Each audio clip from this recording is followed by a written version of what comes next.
श्री मधुर वंजी महाराज हरिद्वार से। जी महाराज जी। पूज्य महाराज जी, हमारे राम जी पंचायती श्री निरंजनी अखाड़ा हरिद्वार से स्वामी श्री मधुरवन जी महाराज आप श्री के चरणों में दंडवत प्रणाम करते हैं। पूज्य महाराज जी, हम लोग माँ गंगा के पावन तट पर निवास करते हैं और गुरु महाराज जी के मार्गदर्शन में साधन करते हैं, तो मन चंचला है, अतः मन शांत निर्विरोध भगवत स्मरण में लगे और साधन सेवा होती रहे, इसके लिए मार्गदर्शन करें महाराज जी। मन की दो प्रकार से ही बहिर्मुख वृत्ति होती है, एक रागात्मक, एक द्वेषात्मक, तीसरा कोई पॉइंट ही नहीं है। इन्हीं दो से हमारा मन बहिर्मुख होता है। रागात्मक होता है जब अज्ञान की वृत्ति के कारण हम किसी वस्तु व्यक्ति स्थान में सुखद बुद्धि कर लेते हैं, महत्व बुद्धि कर लेते हैं, भगवत बुद्धि रहित, तो उसमें राग हो जाता है। और जब प्रतिकूल भावना बन जाती है तो द्वेष हो जाता है। अनुकूल भावना में राग होता है वस्तु व्यक्ति स्थान में, और प्रतिकूल भावना में द्वेष होता है। द्वेष की स्वयं की सत्ता नहीं, वो राग से ही प्रकट होता है, प्रभाव हुआ है। अगर राग ना हो तो द्वेष हो ही नहीं सकता है। इन दोनों वृत्तियों पर हमें ध्यान देना है। मन को शांत करने के लिए राग द्वेष दोनों खोइए तब खोजी पद निर्वाण, जो महापुरुषों ने आदेश किया कि राग द्वेष दोनों को खोना है। अब हमारा किसी भी वस्तु व्यक्ति स्थान में राग ना हो तो द्वेष होगा ही नहीं, तो ये राग कैसे मिटे? प्रधान चीज राग है। उसके मिटाने के लिए भगवान बहुत खुले शब्दों में कह रहे, मत्ता परतरम नान्यत किंचिदस्ति धनंजय। भगवान की इस वचन को देख लो कि मेरे सिवा किंचन मात्र कोई नहीं है। अब हम अगर ये भावना का प्रचार करें अपनी दृष्टि में कि जिस जिस वस्तु व्यक्ति स्थान में जाए उसको हम भगवत भाव में ले लें तो राग खत्म हो जाएगा। भगवत भाव से अनुराग होता है, राग नहीं होता है। जो भगवत भाव रहित होता है उसी को मोह कहते हैं, काम कहते हैं, राग कहते हैं, आसक्ति कहते हैं। लेकिन वही मोह राग आसक्ति काम यदि श्री भगवान से हो जाए तो अनुराग युक्त हो जाता है। भले किसी भी भाव से हो, जहां चित्त वृत्ति में भगवत भाव आता है वो सब भस्म होकर अनुराग रूप में परिवर्तित हो जाता है। भगवान के भाव में ऐसी महिमा है कि हर वासना को, हर दुर्वासना को उपासना में बदल देता है भगवत भाव। और भगवत भाव रहित हर उपासना विश्राम दुर्वासना में करती जाके। बहुत गौर से इन शब्दों का चिंतन किया जाए। भगवत भाव रहित हर उपासना दुर्वासना में विश्राम करेगी। साधन करेंगे परमार्थिक, लेकिन मन का विश्राम होगा शब्द स्पर्श रूप रस गंध प्रकृति का। ये साधक का दुर्भाग्य होता है, ये किसी एक का नहीं है। दुर्वासना मम सदा परिकर्षयन्ति, अंदर ये वृत्ति बैठी रहती है रसेंद्रिय जनेन्द्रिय आदि में कि इनके संयोग सुख में ही सुख है। यद्यपि साधना हम परमानंद की कर रहे हैं, पर आंतरिक जो बुद्धि है वो निश्चय करती रहती है, मन और संकल्प विकल्प करता रहता है, चित्त और चिंतन करता रहता है परमार्थ से विलग होकर कि इसमें सुख है। जैसे कोई मान प्रतिष्ठा में, कोई अर्थ की वृत्ति में कि अर्थ के द्वारा भोगों को हम भोग सकते हैं नाना प्रकार के। तो एक श्लोक है हमारे श्रीमद राधा सुधा निधि में, दूरादपाश स्वजनान सुखमर्थ कोटिम सर्वेषु साधन वरेषु चिरम निराशा। ये समझना है। फिर सहज सुख का जो प्रादुर्भाव होता है, सहज सुख जो बिना किसी क्रिया के, बिना किसी हेतु के, अगर ज्ञान मार्ग का है तो उसे आत्मानंद कहते हैं, और भक्त मार्ग का है तो उसे भगवदानंद कहते हैं, प्रेमानंद कहते हैं। शंकर सहज स्वरूप सम्हारा लाग समाधि अखंड अपारा। सहज सुख के लिए दूरादपा से स्वजनान, शरीर संबंध से जितने भी संबंध इनसे दूरी बना लेनी चाहिए, जिन्हें हम स्वजन कहते हैं। मतलब भगवदानंद सहज स्फूर्ति, इसके लिए चूंकि एक विरक्त उपासक का प्रश्न है, इसलिए दूरादपा से स्वजनान, अपने शरीर से जितना भी संबंध रखने वाले हैं उनसे दूरादपाश है। और सुखमर्थ कोटिम, अर्थ के द्वारा प्राप्त होने वाले करोड़ों प्रकार के सुख होते हैं, उनका त्याग, और साधना के द्वारा होने वाले सुख का त्याग। अगर साधना के सुख का भोग करता है तो सहज भगवदानंद की स्फूर्ति या स्वरूपानंद की नहीं हो पाएगी, क्योंकि बल साधन का है। तो फिर साधन क्यों करे? जब साधन का सुख नहीं भोगना तो साधन क्यों करे? असाधन से बचने के लिए। साधन का प्रयोग है असाधन से बचने के लिए, और साधन का फल है कि कर्तव्य भाव मिट जाना।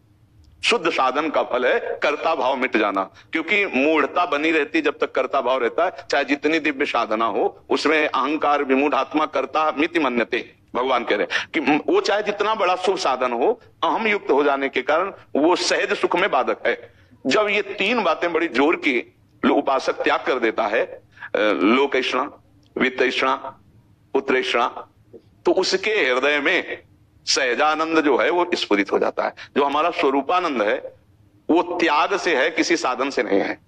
स्थूल सूक्ष्म कारण तीनों शरीरों का बाध करके चिंतन रहित जो सुख है ध्यान देना, वो है स्वरूपानंद। स्थूल सूक्ष्म कारण को समर्पित करके जो चिंतन सहित सुख है वो भगवदानंद है। फाइनल को समझ लेना आप, इसमें कोई संशय तो नहीं ना। चाहे भक्ति से चलो चाहे ज्ञान से चलो, स्थूल सूक्ष्म कारण जगत का त्याग करना ही है, आंतरिक और बाह्य भी। अब राग द्वेष की दोनों वृत्तियां मिट जाएंगे जब तक हम किसी इष्ट को स्वीकार नहीं करते, चाहे वो आत्मस्वरूप, गुरुदेव स्वरूप, नारायण स्वरूप, श्री कृष्ण स्वरूप, कोई भी। यहां सवाल हल करना है तो मानी संख्या गुरुदेव पर ब्रह्म एक जगह शुरू कर दे, माना नारायण, माना हरि, हमारा सर्वस्व चिंतन वहीं लग जाना चाहिए। जैसे ज्ञान में है तो सर्वस्व चिंतन नकारात्मक में है, ये नहीं, ये नहीं, ये नहीं, तो है जो है वहां तक पहुंच जाया जाता है। अन्वय और व्यतिरेक ये पद्धतियां हैं। लेकिन जब भक्ति मार्ग से हम चलते हैं तो है से शुरुआत करते हैं और है को इतना फैला देते हैं कि नहीं शब्द अंतर ध्यान हो जाता है, और ज्ञान से इतना नहीं करते हैं कि कुछ नहीं बचता, जो है वह स्थित हो जाता है। समझ रहे? एकमात्र केवल वो सत्य। अब वहां कोई जगह ही नहीं बचती जहां हमारा मन जाए। ऐसे जो स्थिति प्रज्ञा, वो ये बात जो है ये साधन पद से नहीं, हाँ अब समझना है। अब हम जानबूझकर अपना पतन करते हैं। जो हमने माना है, जहां हमारा महत्व है, यदि उसका एक सेकंड भी चिंतन छूटता है किसी वस्तु, व्यक्ति, स्थान के संयोग से, तो हमारे मान्यता से वो बढ़कर के मान्यता हो गई। तभी तो छूटा। नहीं छूटा कैसे चिंतन? जब हमने संपूर्ण संसार में, संपूर्ण भोगों में अरुचि पैदा करने वाले मार्ग का अनुसरण किया और सत्य जाना कि वो परमानंद स्वरूप गुरुदेव, इष्ट देव या स्वरूप देव, कोई भी, चाहे कर्मयोग, सांख्य योग या भक्ति योग, वो सब उसी लक्ष्य में पहुंचाते हैं। फिर ये विषय चिंतन क्यों, फिर अर्थ चिंतन क्यों, फिर मान चिंतन क्यों, फिर प्रतिष्ठा चिंतन क्यों? इस पर हमको ध्यान देना है। जब इन पर ज्यादा महत्व बुद्धि हो जाएगी तो इष्ट चिंतन छूट जाता है, हमसे गलती हो जाती है। ध्यायतो विषयान पुंसास, हम धीरे से फिर विषय चिंतन करने लगते हैं। तो यहां हमारा मन चंचल हो जाता है। नहीं, मन चंचल होने का कोई भी उपाय नहीं है। मतलब साधारण लोगों को साधारण तरीके से उत्तर होगा, लेकिन आप सब महात्मा हैं, अब हमारे मन चंचल होने का रास्ता नहीं है, क्योंकि हमारी सर्वांग रूप से महत्व बुद्धि इष्ट देव में। अगर इष्ट देव में नहीं है तो फिर हमारी बहुत बड़ी कमी है, इस कमी को छोड़ना पड़ेगा। क्योंकि हम अब बादशाह होकर के अगर अपने स्वरूप को नहीं समझेगा तो फिर फुटपाथ में भीख मांगने से उसका अपमान ही होगा। ये आप सब बादशाह है इष्टाराधन या स्वरूप में, ये इंद्रियों की गुलामी फुटपाथ में भीख मांगना है।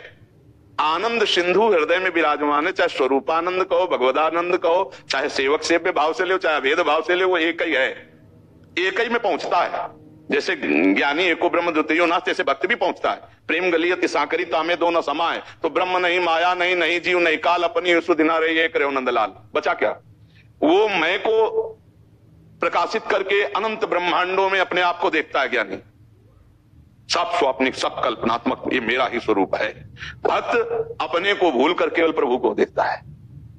दो नहीं रहते, हाँ एक ही। जब तक द्वैत है तब तक भय है। द्वैत नहीं रहता सेवक में, ध्यान रखना। सेवक सेवा के बल से, सेव्य के सिवा उसके चिंतन में ही कुछ नहीं है। मैं ही चला गया, सेव्य ही सेव्य। झांक के सेवक के अगर हृदय में देखो तो उसका मन से स्वामी, आराध्य देव, उसका बुद्धि स्वामी, उसका चित्त स्वामी, उसका एक एक संकल्प स्वामी, तो वहां सेवक बचा ही नहीं। देखने को सेवक है वो स्वामी। और अंश अंशी भाव रास्ता है, वो अंश कभी होता ही नहीं है, वो पूर्ण ही होता है। पूर्ण का अगर विभाजन संकल्प में हुआ तो पूर्ण ही बचा है, कोई और नहीं बचा है। तो हम ये जानते हुए फिर अपूर्ण क्यों है, फिर हमारी मन की चंचलता क्यों और कहां और कैसे है, इस पर हमें विचार करना कि जब हम ये जानते हैं तो इसका मतलब जानते हैं पर मानते नहीं, तो हमारा मन चंचल हो सकता है। जहां हम नहीं मानते, अपनी जानकारी को आदर नहीं देते, वहीं हमारा मन फिसल जाएगा। नहीं तो इतनी जानकारी है कि मन को अब जाने की जरूरत नहीं है। और मन नहीं जाएगा जब हमारा जो ज्ञान है वो वास्तविक अनुभव में आ जाएगा, तो मन नहीं जाएगा। जैसे इस समय अपने लोग बैठे, कहां मन जा रहा है? हाँ, तो ऐसे ही हर समय क्यों अपने गुरु के सानिध्य में न रहे, मानसिक उनके वचन के सानिध्य में क्यों ना रहे, अपने ज्ञान के सानिध्य में क्यों ना रहे, जो हमें जानकारी है उसके अनुसार हम क्यों नहीं चलते? हम क्या करते हैं कि गुरु को गौड़ कर देते हैं और मन को गुरु मान लेते हैं। तब वो हमको धोखा दे देता है। अगर हम अपने गुरु को मुख्य रखें तो मन को गुलाम बनना पड़ेगा, लेकिन आज तक हम मन के गुलाम रहे और वो हमारा स्वामी रहा है। अब हम बदलना चाहते हैं, पर वो बार बार अपना प्रताप दिखा करके स्वामित्व झाड़ ही देता है। इसी को हमको रौंदना है और कोई बात नहीं है। ना इसमें डरने की बात है और ना इसमें नामे भक्ता प्रण स्थिति है, तो बात समझ लेनी। बात यह कि उसके स्वामित्व में हम बहुत जन्मों से रहे हैं। अब हमको होश आया है कि ये तो नौकर है, हम स्वामी हैं। अब जब हम अपना स्वामित्व उसके ऊपर आरोपित करते हैं तो समझ तो रहा है कि नहीं के बल से मैं बलवान हूं, तो थोड़ी देर तो सपोर्ट करेगा और इसके बाद घुमा के ऐसी चाल में फिर फंसाएगा कि वो जय को प्राप्त